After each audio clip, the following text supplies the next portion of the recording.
Hello friends, welcome back to my channel. আমি দীপিকা। তো বন্ধুরা, আজকে হাজির হয়ে গেলাম একটা আইব্রো ভাতের পর্ব নিয়ে। তো বন্ধুরা, আজকে সৌমিত্র আর রিয়ার দুজনের একসাথে আইব্রো ভাত দিলাম। সৌমিত্রকে তো আপনারা অনেকেই চেনেন যারা আমার ভিডিও দেখেন। সৌমিত্র হচ্ছে আমার ভাই, আর রিয়া এই যে আমার ভাই আর ভাইয়ের বউ, একসাথে দুজনকে আজকে আইব্রো ভাত খাইয়ে দিলাম। ওদের বিয়ের বেশি দেরি নেই।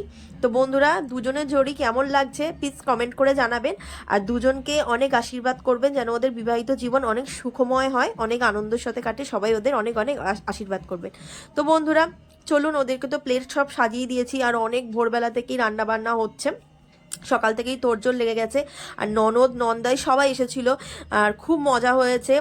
আর বন্ধুরা, কি বলবো, রবিবারটা খুব মজা করেই কাটিয়েছি। এমনিতেই ছুটির দিন, তারপরে আইবুড়ো ভাত দিচ্ছি রিয়া সৌমিত্র, খুবই মজা হচ্ছে। তো বন্ধুরা, সমস্ত কিছু রান্না করেছি, দেখুন অনেক কিছুই রান্না হয়েছিল। তো বন্ধুরা, এখন হচ্ছে ওকে শাড়িটা পরাইনি, শাড়িটা ওকে দিয়ে দিয়েছি, আর সৌমিত্রকে এই একটা শীতের মানে উডি বলে এটাকেই দিয়েছি। তো বন্ধুরা, ও এটা গায়ে দিয়ে নিয়েছে, কিন্তু রিয়ার শাড়িটা রিয়াকে পরানো হয়নি, ও শাড়ি পরেই বাড়ি থেকে এসেছিল। তো বন্ধুরা, এই যে, তো চলুন, খুবই মজা হচ্ছে। তো ভিডিওটা আপনাদের যদি একটুও ভালো লাগে অবশ্যই লাইক করবেন, আর সবাই মিলে ওদেরকে আশীর্বাদ করবেন। তো চলুন দেখতে থাকুন।